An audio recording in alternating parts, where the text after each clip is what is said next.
Gimmick ಗ್ಯಾರಂಟಿಯನ್ನ ನಂಬೋದಕ್ಕೆ ತಯಾರಿಲ್ಲ.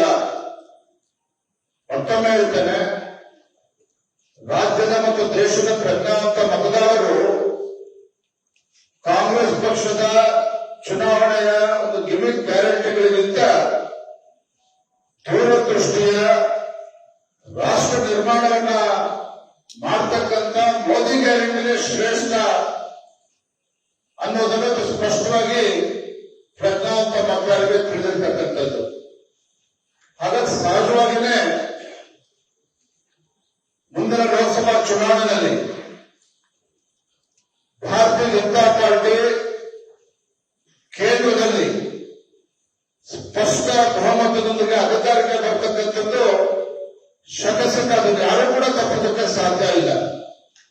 ಮತ್ತೆ ನರೇಂದ್ರ ಮೋದಿಜಿಯವರು ನಮ್ಮ ಹೆಮ್ಮೆಯ ದೇಶದ ಪ್ರಧಾನಮಂತ್ರಿ ನರೇಂದ್ರ ಮೋದಿಜಿಯವರು 3ನೇ ಬಾರಿಗೆ ಪ್ರಧಾನಮಂತ್ರಿ ಆಗ್ತಕ್ಕಂಥದಕ್ಕೆ ಯಾವ ದುಷ್ಟಶಕ್ತಿಗಳು ಕೂಡ ತಡೆಯಲಿಕ್ಕೆ ಸಾಧ್ಯ ಇಲ್ಲ ಅಂತೇಳಿ ದೇಶದ ಪ್ರಜ್ಞಾವಂತ ಮತದಾರರಿಗೆ ಈಗಾಗಲೇ ಅರ್ಥ ಇದೆ.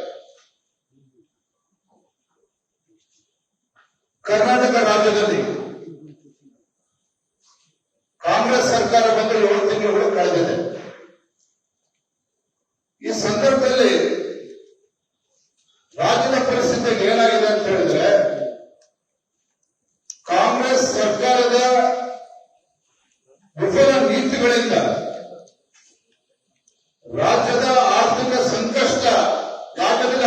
ಸಂಕಷ್ಟಕ್ಕೆ ಸಿಲುಕಾಕೊಂಡಿರ್ತಕ್ಕಂಥದ್ದು, ರಾಜ್ಯದ ಆರ್ಥಿಕ ಪರಿಸ್ಥಿತಿ ಸಂಪೂರ್ಣವಾಗಿ ಕುಸಿದಿರ್ತಕ್ಕಂಥದ್ದು,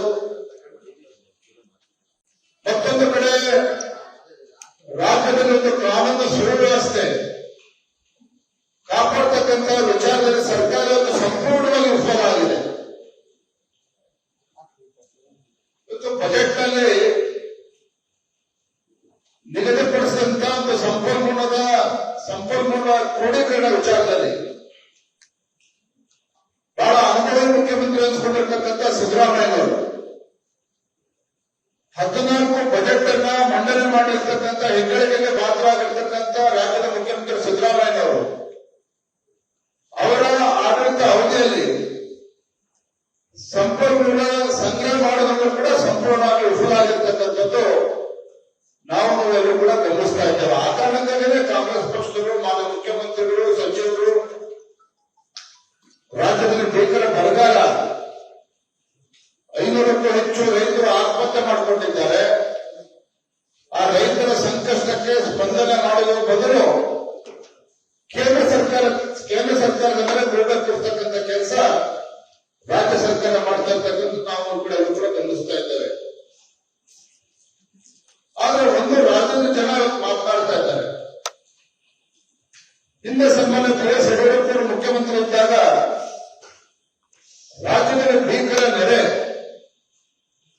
ವಿಶೇಷವಾಗಿ ಉತ್ತರ ಕರ್ನಾಟಕದಲ್ಲಿ ಬಡವರು ರೈತರು ರಸ್ತೆಗೆ ಬಂದಂತಹ ಸಂದರ್ಭದಲ್ಲಿ ಮನೆಗಳನ್ನ ಕಳ್ಕೊಂಡು ಅಂದಿನ ಮುಖ್ಯಮಂತ್ರಿಗಳು ಯಡಿಯೂರಪ್ಪ ಅವರು ಒಂದು ಕ್ಷಣ ಕಾಯಲಿಲ್ಲ, ಕೇಂದ್ರ ಸರ್ಕಾರಕ್ಕೆ ಒತ್ತಾಯ ಮಾಡ್ಕೊಂಡು ಕೊಡಲಿಲ್ಲ.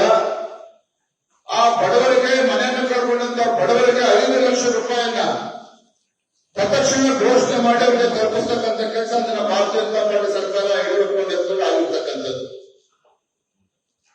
ಬಸವರಾಜ ಬೊಮ್ಮಾಯಿಯವರು ಮುಖ್ಯಮಂತ್ರಿ ಇದ್ದಾಗ NDRF ಮಾರ್ಗಸೂಚಿಗಿಂತಲೂ ಕೂಡ ದುಪ್ಪಟ್ಟು ಹಣ ಬಿಡುಗಡೆ ಮಾಡಿ ರೈತರ ಹಿತವನ್ನ ಕಾಪಾಡಿರ್ತಕ್ಕಂಥದ್ದು ಕೂಡ ರಾಜ್ಯದ ಜನ ಮಾತನಾಡ್ತಾ ಇದ್ದಾರೆ.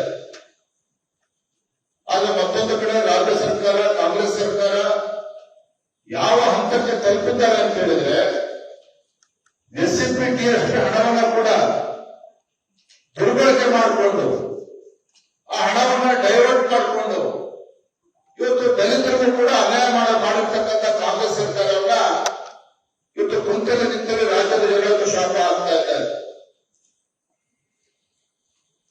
ನಾವು ನೋಡ್ತಾ ಇದ್ರಿ, ಕಳೆದ ಒಂದು ತಿಂಗಳುಗಳಿಂದ ರಾಜ್ಯದಲ್ಲಿ ಆಗ್ತಾ ಇರ್ತಕ್ಕಂಥ ರಾಜಕೀಯ ಬೆಳವಣಿಗೆ. ಒಂದೆಡೆ ಜನವರಿ 22ರಂದು ಇಡೀ ದೇಶದ ಅಸಂಖ್ಯಾತ ಕೋಟ್ಯಾಂತರ ಹಿಂದೂಗಳು ಎದುರು ನೋಡ್ತಾ ಇದ್ದಾರೆ. ಅದೇನಪ್ಪ ಅಂತ ಹೇಳಿದ್ರೆ ಜನವರಿ 22ರಂದು ಅಯೋಧ್ಯೆಯಲ್ಲಿ ಭಗವಾನ್ ಶ್ರೀರಾಮನ ಒಂದು ಪ್ರಾಣ ಪ್ರತಿಷ್ಠಾಪನೆ ಆಗ್ತಕ್ಕಂಥ ಸುಸಂದರ್ಭದಲ್ಲಿ ಕೋಟ್ಯಾಂತರ ಹಿಂದೂಗಳು ಇರ್ತದನ್ನ ಎಲ್ಲ ನೋಡ್ತಾ ಇದ್ದಾರೆ. ದೇಶದಲ್ಲಿ ಮತ್ತು ರಾಜ್ಯದಲ್ಲಿ ಹಬ್ಬದ ವಾತಾವರಣ ಆಗ ನಿರ್ಮಾಣ ಆಗಿದೆ. ರಾಜ್ಯದಲ್ಲೂ ಕೂಡ ಎಲ್ಲ ಪರಿವಾರದ ವತಿಯಿಂದ ಪ್ರತಿಯೊಬ್ಬ ಮನೆಯಲ್ಲೂ ಕೂಡ ಆ ಪವಿತ್ರ ಮಂತ್ರಾಕ್ಷರವನ್ನು ತಲುಪಿಸ್ತಕ್ಕಂಥದ್ದು. 22ರಂದು ಬೆಳಗ್ಗೆ ದೇವಸ್ಥಾನದಲ್ಲಿ ಪೂಜೆಯಲ್ಲಿ ಭಾಗವಹಿಸಬೇಕು. ಅವತ್ತು ಸಂಜೆ ಉತ್ತರಾಭಿಮುಖವಾಗಿ ನಮ್ಮ ಮನೆಗಳಲ್ಲಿ 5 ದೀಪಗಳನ್ನ ಹಚ್ಚಬೇಕು ಅಂತ ನಾವು ಮನವಿ ಮಾಡಿದಾಗ ಬಹಳ ಸಂತೋಷದಿಂದ ಪ್ರತಿಯೊಬ್ಬರು ಕೂಡ ಒಪ್ಕೊಳ್ತಾ ಇದ್ದಾರೆ ಈ ವಿಚಾರವನ್ನ. ಇಂತಹ ಸಂದರ್ಭದಲ್ಲಿ ಯಾವ ಕಾಂಗ್ರೆಸ್ ಪಕ್ಷ